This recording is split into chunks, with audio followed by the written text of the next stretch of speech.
ዛሬ ቀድሞ የተናገሩት ሰዎች በጣም ኢሞሽናል አድርገውኛልና እንዴት አድርጌም ፕሬዘንት እንደማደርግላቸው አላውቅም። እኔ ምንም ተጨማሪ ነገር ልላቸው አልችልም። እነዚህ እናቶች እነዚህ ግጥሙ ላይ የሰማችሁት ነገር ይሄ ነው በቃ ሁላችንንም ድራይቭ የሚያደርገን ይሄ ነው። ለህዳሴ ግድብ ወደ ወገባችንን ወጥረን እንድንንቀሳቀስ የሚያደርገን ይሄ የሀገር ፍቅር ስላለ ነው። ሌላ ተጨማሪ ወሬ ምን የማወራው መምጣቴ ካልቀረ ግን ተዘጋጅቼ ስለመጣው ፓወርፖይንት ፕሬዘንቴሽን አለኝ።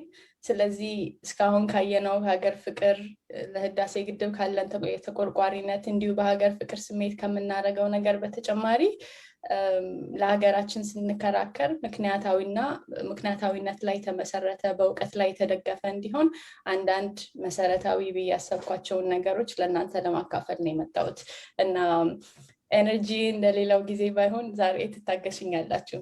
ይቅርታ አድርጉልኝ። እንግዲህ ስክሪን ሼር ማድረግ ይፈቀድልኛል? ኦልሬዲ ይቻላል። ኮሆስት ነሽ።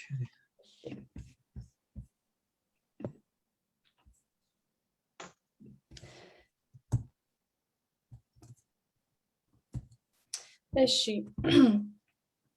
ስለዚህ እንዳልኳችሁ እኔ በፕሬዘንቴሽኑ ማድረግ የምፈልገው ነገር ህዳሴ ግድብ የአባይ እንዲሁም ሰፋ አድርገን ስናየው ደግሞ የአባይ ተፋሰስ ለኢትዮጵያ ምን ማለት ነው? ለምንድነው አባይ ተፋሰስን ለማልማት ይሄን ያህል ቆርጠን የተነሳ ነው? ለምንድነው ኢትዮጵያ ይሄን ሁሉ ነገር እያደረገች ያለችው? በእኛስ በኩል ሁላችንም ለሀገራችን አምባሳደሮች እንድንሆን ማወቅ ያለብን መሰረታዊ ነገሮች ምንድናቸው የሚለውን ነው ለማሳየት የምሞክረው። ስለዚህ ከመጀመሪያው ስንነሳ ከአባይ እንነሳ እና ከዛ ወደ ህዳሴ ግድብ እንመጣለን። ስለ አባይ ለምንድን ነው የምናወራው? ምንድን ነው ጠቀሜታው የሚለውን ከተለያየ አንግል አንጻር መጀመሪያ እንየው። የአባይ ውሃን ወይም የአባይ ተፋሰስን መጀመሪያ ከውሃ ሪሶርስ ከሃይድሮሎጂ አንጻር ስናየው ስለ አባይ ስናወራ ስለ አንድ ወንዝ ብቻ አይደለም እያወራን ያለ ነው። የአባይ ተፋሰስ የሚለው ኢትዮጵያ ውስጥ እዚህ ጋር በጥቁር ተከቦ የምታዩት ኤሪያ 4 ትልልቅ ወንዞችን የሚያካትት ተፋሰስ ነው። ዋናው የአባይ ወንዝ አለ፣ ባሮ፣ አኮቦ፣ መረብ እና ተከዜ ወንዞች አንድ ላይ ሆኖ ነው የአባይ ተፋሰስ የምንለውን ኢትዮጵያ ውስጥ ያለውን ኤሪያ የሚሸፍንልን። ይሄ የአባይ ተፋሰስ ብቻውን አባይ፣ ባሮ፣ አኮቦ፣ መረብ እና ተከዜ ኢትዮጵያ ካላት የውሃ ሀብት 70%ን የሚሸፍን ሪሶርስ ነው። ለዚህ ነው ሁልጊዜ ስለ አንድ ወንዝ አይደለም እያወራን ያለ ነው። ነገር ግን ካለን ትልቁ ሀብት ኢትዮጵያ ትልቁ ያላት ሀብት ውሃ ነው። ካለን ሀብት 70%ን የሚሸፍን ሪሶርስ ስለሆነ ነው ሁልጊዜ ስለ አባይ እያለን የምናወራው። እንሰማለን ኢትዮጵያ ለአባይ ወንዝ 86 ለዋናው ለናይል ወንዝ 86% አመነጫለች ይባላል። ለዋናው ወንዝ የምናመነጨው ብቻ አይደለም ትልቁ ፓርት፣ ከኛም ካለን ሪሶርስ ትልቁን ክፍል የሚሸፍነው ይሄ የአባይ ተፋሰስ ነው። ስለዚህ ከውሃ ሪሶርስ አንጻር ብናየው እንደ ቀልድ የሚተው ሪሶርስ አይደለም። ሌላውን ተጠቀሙ የሚባል አይነት ሪሶርስ አይደለም። ካለን ከውሃ ሀብታችን ደሞዛችን ብለን እናስበው ወደ እያንዳንዳችን ስናመጣው ካለን ደሞዝ 70%ን የሚሸፍን ሀብት ነው። ለዚህ ነው ስለ አባይ ሁልጊዜ ማውራት ያለብን። ከህብረተሰብ አንጻር ስናየው ደግሞ የአባይ ተፋሰስ ቅድም ያያችሁት በጥቁር የተከበበው አካባቢ ከኢትዮጵያ አጠቃላይ የቆዳ ስፋት 1/3ኛውን የሚሸፍን ኤሪያ ነው። ካሉን ክልሎች አሁን 10 ሆኗል። ካሉን ክልሎች ትልልቆቹ 6ቱ ክልሎች ትግራይ ክልል፣ አማራ ክልል፣ ቤንሻንጉል፣ ጋምቤላ፣ ኦሮሚያ እና የደቡብ ህዝቦችን የሚነካ ወይም የሚያካትት ተፋሰስ ነው። ይሄ ማለት ምን ማለት ነው? እነዚህ ክልሎች ከኢትዮጵያ ህዝብ ካለን ከ110 ሚሊዮን ህዝብ በአንድም በሌላ መልኩም ከ90 እስከ 95% የሚኖርባቸው አካባቢዎች ናቸው። ታዲያ ይሄ ምን ማለት ነው? እንግዲህ በቀጥታ የአባይ ውሃ ላይ ተመርኩዞ ከሚኖረው 50 ሚሊዮን ህዝብ በተጨማሪ የአባይ ተፋሰስ ኢትዮጵያ ውስጥ እነዚህን ክልሎች በመንካቱ ምክንያት በአንድም በሌላ መልኩ ከ90 እስከ 95% የሚሆነው ህዝባችን በዚህ ውሃ ላይ ዲፔንደንት ሆኖ ወይም በዚህ ውሃ ላይ ተመርኩዞ ነው የሚኖረው ማለት ነው። ስለዚህ በግብጽ በኩል ሁልጊዜ የምትሰሙት ናሬቲቭ አለ አይደለም? የግብጽ ህዝብ እዚህ ላይ ነው ዲፔንደንት የሆነው። ለእኛም እንደዛ ነው። ካሉን 6 densely populated ወይም ብዙ ህዝብ ከሚኖርባቸው ክልሎች 6ቱን ይነካል። እነዚህ 6ቱ ክልሎች ውስጥ ነው የኢትዮጵያ 90-95% የሚገመት ህዝብ የሚኖረው። ስለዚህ በአንድም በሌላ መልኩ ለምግብ እንበለው፣ ለውሃ እንበለው፣ ለኃይል አቅርቦት እንበለው፣ በአንድም በሌላ መልኩ እነዚህ 6 ክልሎች ውስጥ የሚኖር ከ90-95% የሚሆነው የኢትዮጵያ ህዝብ በአባይ ተፋሰስ ላይ ዲፔንድ ያደርጋል ማለት ነው። ይሄ እንደ ቀልድ ልንተው የምንችለው ነገር አይደለም። ከ90-95% ህዝብ ማለት የሀገራችን አብዛኛው ህዝብ ማለት ነው።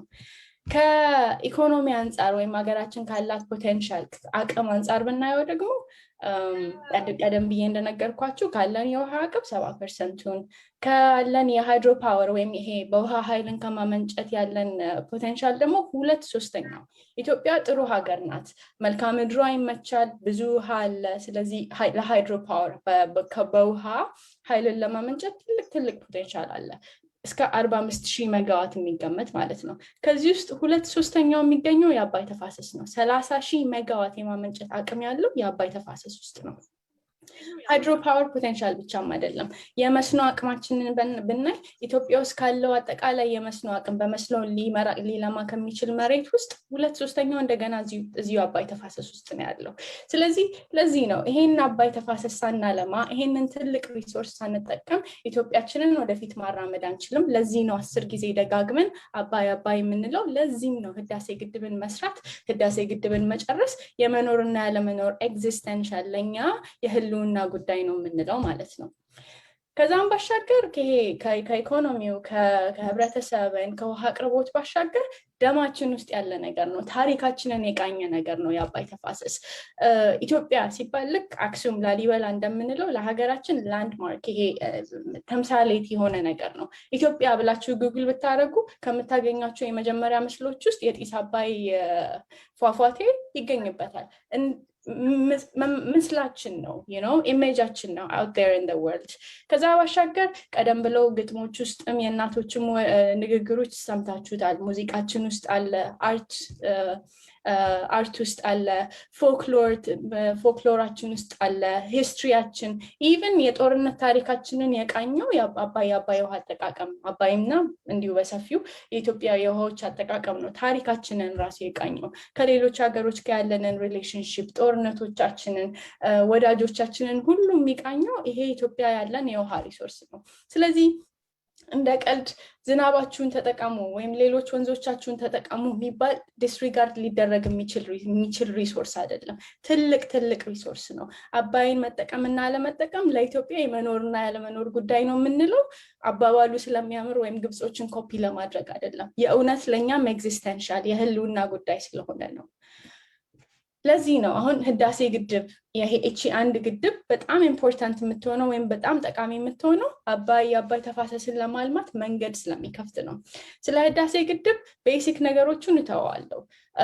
5150 ሜጋዋት ያመነጫል፣ ሁላችንም እናውቃለን፣ የት እንዳለ እናውቃለን። ግን ይሄ 5150 ሜጋዋት ለኢትዮጵያ ምን ማለት ነው፣ ለእያንዳንዱ ህብረተሰብ ለእያንዳንዱ ዜጋ ምን ማለት ነው የሚለው ላይ ነው እኔ ካፒታላይዝ ማድረግ የምፈልገው።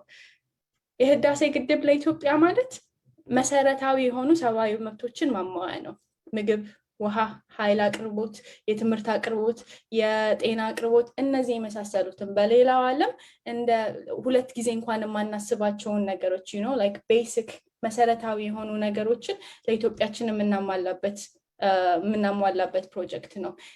ዲግኒፋይድ የሆነ ህይወት፣ ክብር ያለው ህይወት ለእያንዳንዱ ሲቲዝን የምናቀርብበት መንገድ ነው።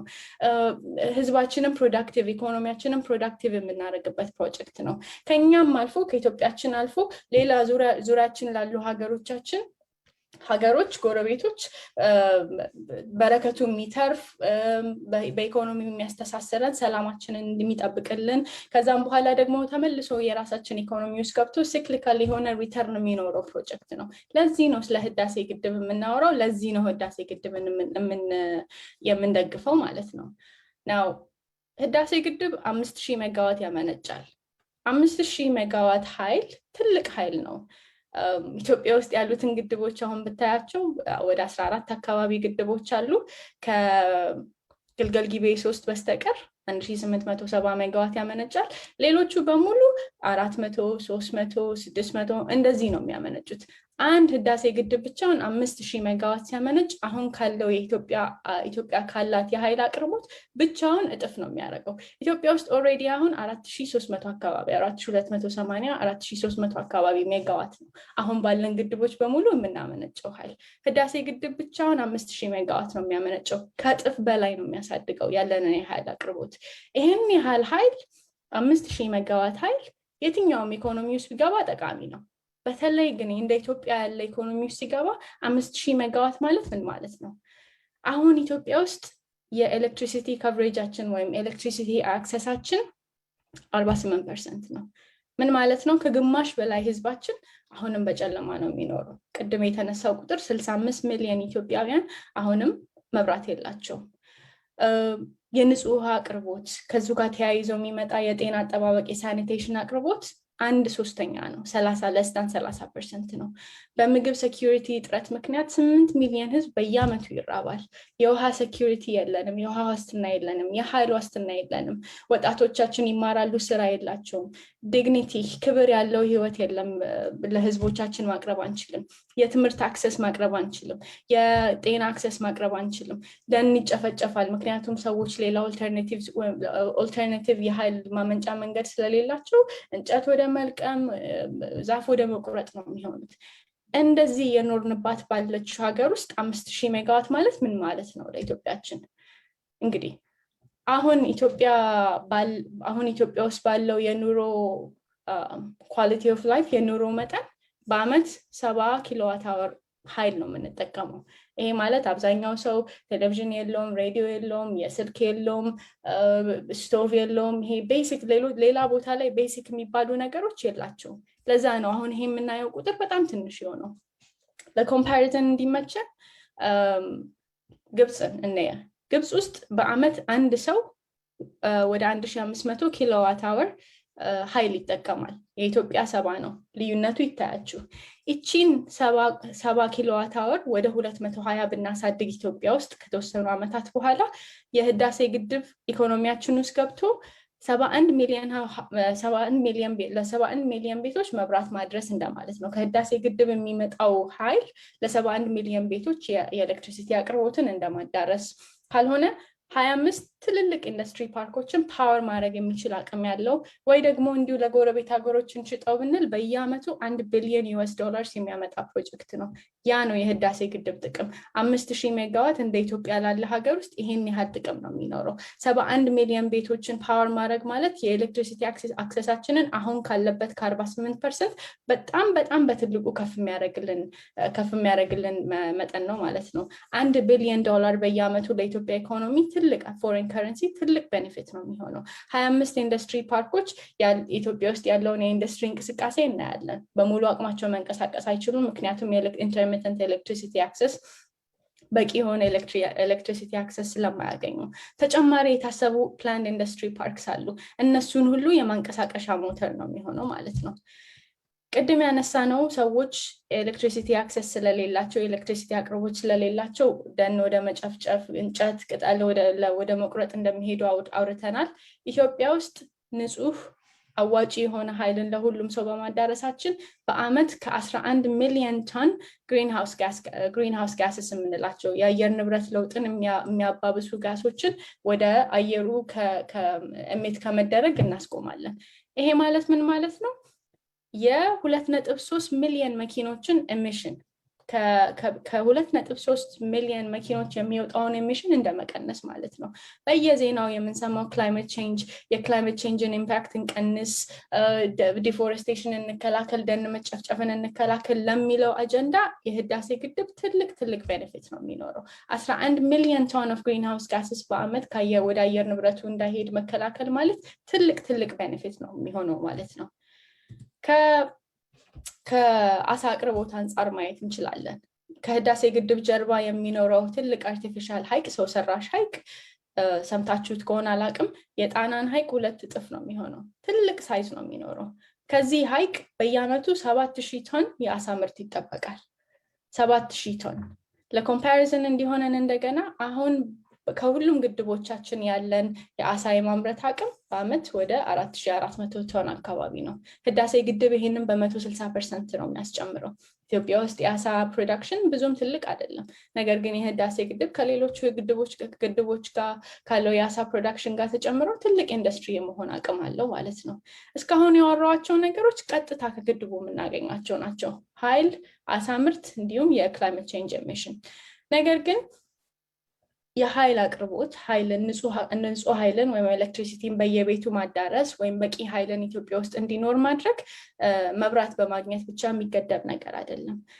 የተባበሩት መንግስታት ሰስቴይነብል ዲቨሎፕመንት ጎልስ ወይም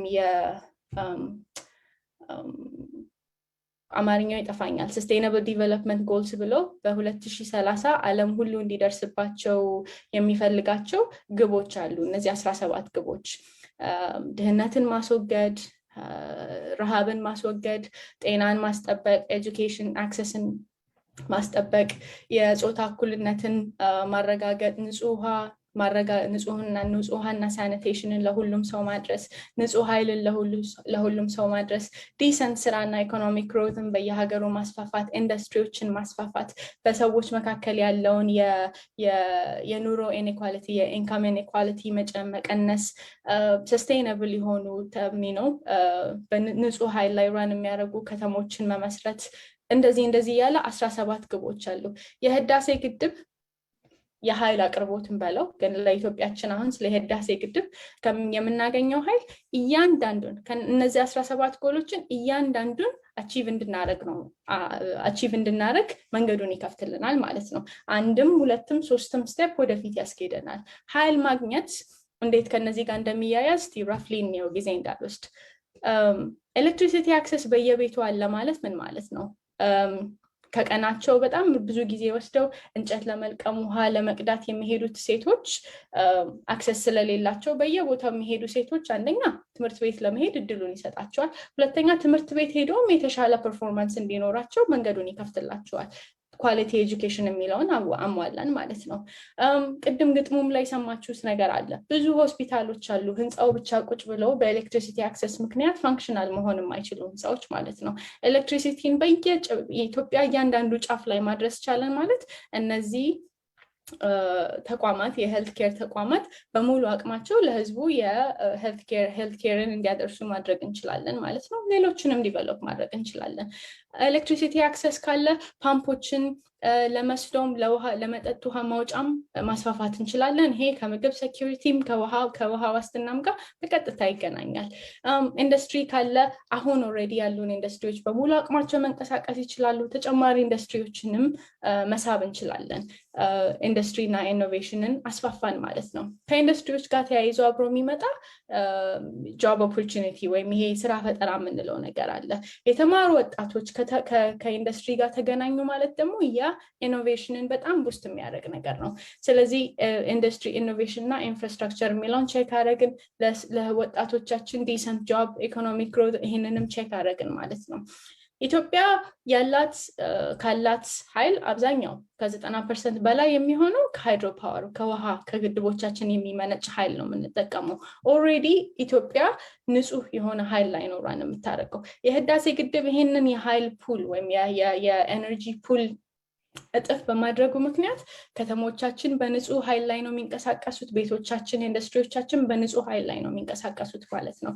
ይሄ ሰስቴይነብል ሲቲስ ኤንድ ኮሚዩኒቲስ የሚለውን ነገር እንዲሁም ከዛም በኋላ ሪስፖንሲብል ኮንሰምፕሽን ኤንድ ፕሮዳክሽን የሚለውን ቼክ እንድናደርግ ይረዳናል ማለት ነው።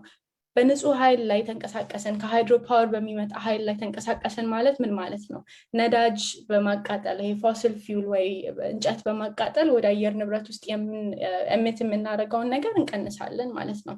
ያ ክላይሜት አክሽን ወይም የአየር ንብረት ለውጥን ከመከላከል አንጻር ትልቅ ቤኔፊት ነው የሚኖረው። ቀደም ብለን እንዳነሳ ነው ዲፎሬስቴሽን የደን መጨፍጨፍንም አንስተናል። ያም ትልቅ ኢምፓክት ነው የሚኖረው ለክላይሜት ቼንጅ። እነዚህን ሁሉ ነገሮች ማስናድረግ ነው እንግዲህ አንድ ሀገር ውስጥ ድህነት ቀነሰ የምንለው። ትምህርት ሲስፋፋ፣ የምግብ ዋስትና፣ የውሃ ዋስትና፣ የኃይል ዋስትና ሲኖር፣ የተሻለ የሄልት ኬር ሲኖር፣ ጥሩ ስራ ሲኖር፣ ይሄ አንድ ላይ ሆኖ ነው አይደለም አንድ ሀገር ከድህነት ወጣ የምንለው። ኖ ፖቨርቲ የሚለውን ቼክ አደረግን ማለት ነው።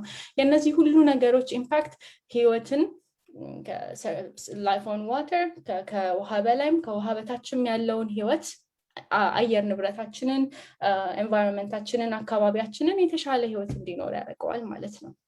ለህዳሴ ግድብ ብለን እኛ እንደ ኢትዮጵያውያን የምናደርጋቸው ነገሮች አሉ። ችግኝ ተከላ፣ አካባቢ ጥበቃ፣ ሶይል ኤንድ ዋተር ሬክላሜሽን። እነዚህ ነገሮች እኛ ለራሳችን ለግድባችን ብለን የምናደርጋቸው ነገሮች ጥቅማቸው ህዳሴ ግድብ ላይ ብቻ አይደለም የሚቆመው። የተሻለ አካባቢ አየር፣ የተሻለ አየር ንብረት፣ የተሻለ ኤንቫይሮንመንት እንዲኖረን ያስችላል። ያ ነው ከውሃ በታችም ከውሃ በላይም ያለውን ህይወት የተሻለ የሚያደርገው ማለት ነው።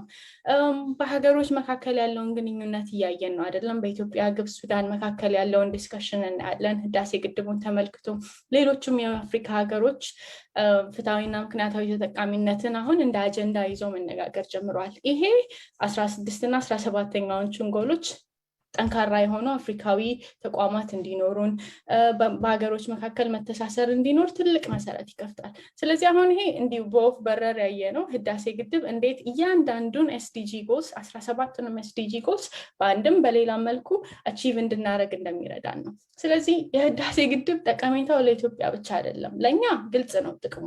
ኃይል ምን ማለት እንደሆነ አይተነዋል። እየኖርን ያለነውን ኑሮ እናየዋለን። አሁን ባለን የኃይል አቅርቦት ማለት ነው።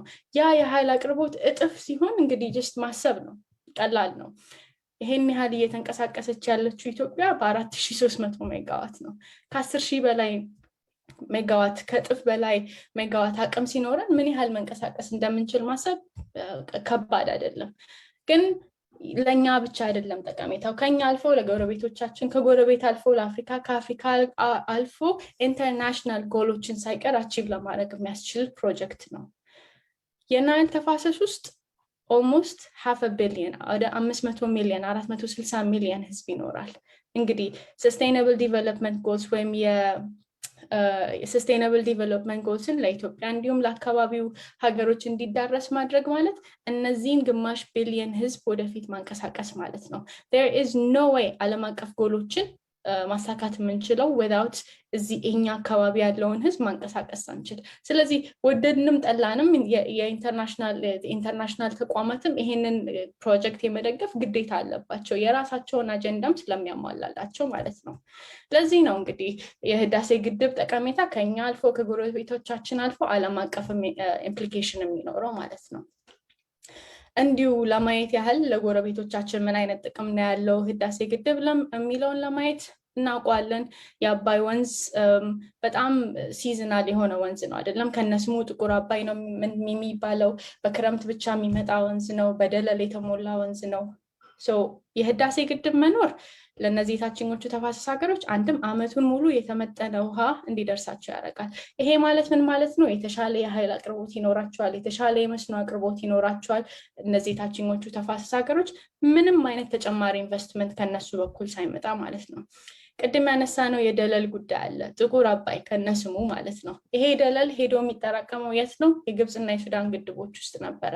ህዳሴ ግድብ በመኖሩ ምክንያት ወደ ታችኛው ተፋሰስ ሀገሮች ሄዶ የግድቦቻቸውን እድሜ የሚያሳጥረው ደለል በ86% ነው የሚቀንሰው። ትልቅ ቤኔፊት ነው ይሄ፣ ካፒታል ሴቪንግ የምንለው በገንዘብ እነሱ ሴቭ የሚያደርጉት ማለት ነው። ደለል ግድቦች ውስጥ እንዳይጠራቀም በየአመቱ አገሮች around the world in millions ነው የሚያወጡት። ግብፅና ሱዳን without investing a cent በ86% ይሄ ትራክ ይቀነስላቸዋል። ይሄ ደለል ግን ሄዶ የሚጠራቀመው የኛ ግድብ ውስጥ ነው። ለዚህም ነው እንደ ይሄ አረንጓዴ አሻራ የምንለው በየአመቱ ግድብ ችግኝ የምንተክለው፣ የአካባቢ እንክብካቤ ለራሳችን ግድብ ስንል የምናደርጋቸው አክቲቪቲዎች በጣም ክሪቲካል የሚሆኑት ማለት ነው። ከዛ ማሻገር ኢትዮጵያ ውስጥ ውሃን ማጠራቀም ማለት እንደ ተፋሰስ ስናየው ውሃን ሴቭ ማድረግ ወይም ውሃን መቆጠብ እንደማለት ነው። የአስዋን ግድብን ግብፅ ውስጥ ያለውን ግድብ ብታዩት ትልቅ ግድብ ነው። የአባይን የ3 ዓመት ውሃ መያዝ የሚችል ግድብ ነው። ነገር ግን በረሃ ላይ ስለተሰራ በየአመቱ 15 ቢሊዮን ኪዩቢክ ሜትርስ፣ ትንሹን ቁጥር ነው የምነግራችሁ፣ ከ10 እስከ 18 ነው የሚገመተው። በየአመቱ 15 ቢሊዮን ኪዩቢክ ሜትርስ በትነት ሉዝ ያደርጋል። ኢትዮጵያ ውስጥ ያለው ህዳሴ ግድብ ለኮምፓሪዝን 1.5 ከ1.5 እስከ 2 ቢሊዮን ኪዩቢክ ሜትርስ ነው በትነት ሉዝ እንደሚያጣ የሚጠበቀው ኮምፓሪዝኑን ማየት ነው። ስለዚህ ኢትዮጵያ ውስጥ ግድቦችን ሰርቶ ውሃን ማጠራቀም ማለት ለተፋሰሱ እንዲሁ በአጠቃላይ ለሌሎችም ሀገሮች ጭምር ውሃን ሴቭ ማድረግ ውሃን መቆጠብ እንደማለት ነው። ይሄ ማለት ምን ማለት ነው? ድርቅ ቢመጣ ጎርፍ ቢመጣ የታችኞቹ በተለይ ለታችኞቹ የተፋሰስ ሀገሮች እንደ ባፈር እንደ መከላከያም ጭምር ነው የሚጠቅመው ማለት ነው። ከዛም ባሻገር ለሌሎቹ ለታችኞቹ ተፋሰስ ሀገሮች ኤክስፖርት ማድረግ ቢፈለግ ቅድሚያ የሚሰጠው ለእነሱ ነው። ካፒታል ኢኮኖሚክ የሆነ ቤኔፊትም አላቸው። ይሄ ሁሉ ቤኔፊት እያለ ነው እንግዲህ እነሱ የሚቃወሙት። ለምን? ቀደም ብለን እናየዋለን። በታሪክ የተሳሰርንበት ኢንጀስቲሶች ስላሉ 1959 የሚባል ስምምነት የአባይን ውሃ ኮምፕሊትሊ በግብፅና በሱዳን መሀል አሎኬት ስላደረገላቸው እና ያንን ጠብቆ መኖር ስለሚችሉ ነው እንጂ ለእነሱ ጥቅም ስለሌለው አይደለም። ይሄ የምታዩት ማፕ ከህዳሴ ግድብ እና ከኢትዮጵያ የሚመነጨው ኤሌክትሪሲቲ የድረስ ለማዳረስ ኔትወርክ እንደታሰበ ነው። እንግዲህ እንደምታዩት እስከ ግብፅ ኦል ደ ዌይ አፕ ቱ የመን ድረስ ኤክስፓንድ ሊደረግ የሚችል ኔትወርክ ነው በኤሌክትሪሲቲ ኤክስፖርት የታሰበው ማለት ነው። ለዚህ ነው እንግዲህ እኛ እንደ ኢትዮጵያውያን ስለ ህዳሴ ግድብ የምናወራው ይሄ ሁሉ ጥቅም ስላለው ከኛም አልፎ ለጎረቤቶች ከጎረቤት አልፎ ለአፍሪካ ከአፍሪካ አልፎ ኢንተርናሽናል አጀንዳዎችን ለማሳካት የሚያስችል አቅም ስላለው ነው። ቀደም ብዬ ስጀምር እንደተናገርኩት ግን እኔ ሁልጊዜ ሳወራ የአባይ ተፋሰስ እያልኩኝ ነው የማወራው እንጂ ህዳሴ ግድብ እያልኩ አይደለም ማወራው። ለምን? ህዳሴ ግድብ የመጀመሪያ ፕሮጀክታችን እንጂ የመጨረሻ አይደለም። ይሄ ተፋሰስ ትልቅ ፖቴንሻል ያለው ተፋሰስ ነው። ቅድም እንዳልኳችሁ 2/3 የሃይድሮ ፓወር አቅማችን የኢሪጌሽን አቅማችን እዚህ ውስጥ ነው ያለው።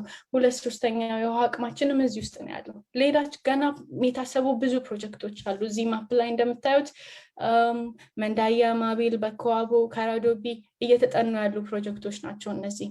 1964 ላይ በአሜሪካ የተደረገው ጥናት የህዳሴ ግድብን መጀመሪያ አይደንቲፋይ ያደረገው ጥናት 34 ፕሮጀክቶችን ነው አይደንቲፋይ ያደረገው እዚሁ የአባይ ተፋሰስ ውስጥ ሊሰሩ የሚችሉ።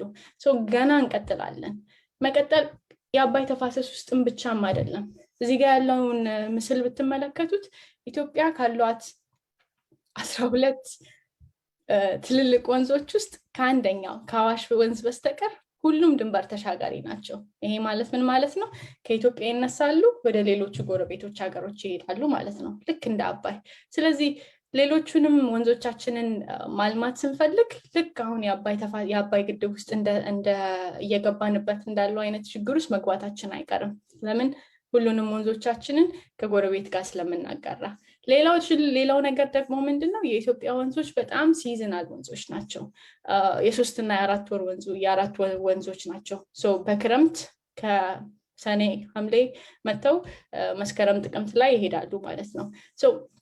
እነዚህን ወንዞች መጠቀም የምንፈልግ ከሆነ ደግሞ ግድቦችን መገንባት ውሃውን ይዞ ማጠራቀም የግዴታ ነው የሚሆነው ማለት ነው። እንደዚህ ሲሆን ዙሪያችን ካሉ ጎረቤት ሀገሮች ጋር ምንድነው ፍትጊያ ውስጥ መግባታችን የማይቀር ነው። ለዚህ ነው የኛ ፋይት ወይም የኛ ጉዳይ የህዳሴ ግድብ ጋር ብቻ የሚቀር ጉዳይ አይደለም። እቺን የመጨረሻ ማፕ ተመልክቷት። ምንድነው ይሄ ማፕ የሚያሳየው? ዙሪያችን ያሉ ኢትዮጵያ ጥቁር ናት። ሌሎቹ ሀገሮች ግን መጠናቸው ይለያይ እንጂ ሁሉም ሀገሮች ለውሃ ፍላጎታቸው ኢትዮጵያ ላይ ዲፔንደንት ናቸው። ጥቁር ማለት ለውሃ ሀብታችን እኛ ኢትዮጵያ ማንም ላይ ዲፔንደንት አይደለችም። ነገር ግን ዙሪያችን ያሉ ሀገሮች በሙሉ እኛን ይጠብቃሉ ለውሃ። ለዛ ነው ወንዞቻችን በሙሉ ድንበር ተሻጋሪ ስለሆኑ ወንዞቻችንን መጠቀም የሚለው ኢሹ ሲነሳ ሁልጊዜ ከጎረቤቶቻችን ጋር ችግር ውስጥ መግባታችን አይቀርም። ስለዚህ አሁን ህዳሴ ግድብ ላይ እያሳየን ያለውን አይነት ተጋድሎ፣ ኮሚትመንት እና ፐርሰቪረንስ ሁሉም ወንዞቻችን ላይ ሁሉም ድንበር ተሻጋሪ ወንዞቻችን ላይ እስኪረጋገጥ ድረስ ኢትዮጵያ ውሃዎቿ ላይ ያላት ፍትሃዊና ምክንያታዊ ተጠቃሚነት እስኪረጋገጥ ድረስ መቀጠል ያለበት ፋይት ነው። ህዳሴ ግድብ የመጀመሪያችን እንጂ የመጨረሻ ፕሮጀክታችን አይደለም። ገና ነን በጣም። ቅድም ያየናቸው ቁጥሮች አሉ አይደለም 8 ሚሊዮን ህዝብ አንድም ሰው በረሃብ መሞት የለበትም at this moment። አይደለም 65 ሚሊዮን ህዝብ አንድም ሰው በጨለማ ማደር የለበትም። ማንም ሰው ትምህርት ሳያገኝ ማደግ የለበትም። ማንም ሰው በጤና አቅርቦት ምክንያት መሞት የለበትም። እነዚህን ነገሮች መሰረታዊ የሆኑ ነገሮች ለህዝባችን እስክናሟላ ድረስ ፋይታችን መንገዳችን ገና ነው፣ ይቀጥላል። the struggle continues. so የኛ ትግል የኛ ፋይት መሆን ያለበት ህዳሴ ግድብ እስኪጠናቀቅ ድረስ አይደለም፣ ገና ይቀጥላል። ሌሎች ፕሮጀክቶች አሉ፣ ሌሎች ፋይቶች አሉ። የኢትዮጵያ ፍትሃዊና ምክንያታዊ ተጠቃሚነት ሁሉም ወንዞች ላይ ያለን ምክንያታዊና ፍትሃዊ ተጠቃሚነት እስኪረጋገጥ ድረስ መቀጠል አለበት። ትልቁ ሀብታችን አባይ ላይ ስለሆነ በአባይ ጀምረናል፣ ግን በዛ ላይ የሚያቆም አይደለም። በጣም አመሰግናለሁ። እግዚአብሔር ያክብራችሁ። ጥንካሬ ኃይል ነው የሰጣችሁኝ ዛሬ ሁላችሁንም ስለሰማው። ቅድም እናቶች ሲያወሩ ሰምቻለሁ። መንገድ ላይ አንጥፈን እንለምናለን፣ አትለምኑም አለን እኛ። በጭስ ስለሚሰቃዩት እናቶቻችን ኢትዮጵያ ውስጥ ያሉትን አስታውሳችኋል። እሱም እግዚአብሔር ያክብራችሁ። ሆፕፉሊ እሱም አሁን ይቆማል። ማለት የምፈልገው ግን ሁልጊዜ አይናችንን ከህዳሴ ግድብ ላይ አናነሳም፣ ግን ይሄ አይደለም መጨረሻችን። እኛ ይሄ አይደለም፣ ገና ሌላ በጣም ብዙ ፋይት አለን። መጀመሪያችን ነው እንጂ መጨረሻችን አይደለም። አመሰግናለሁ።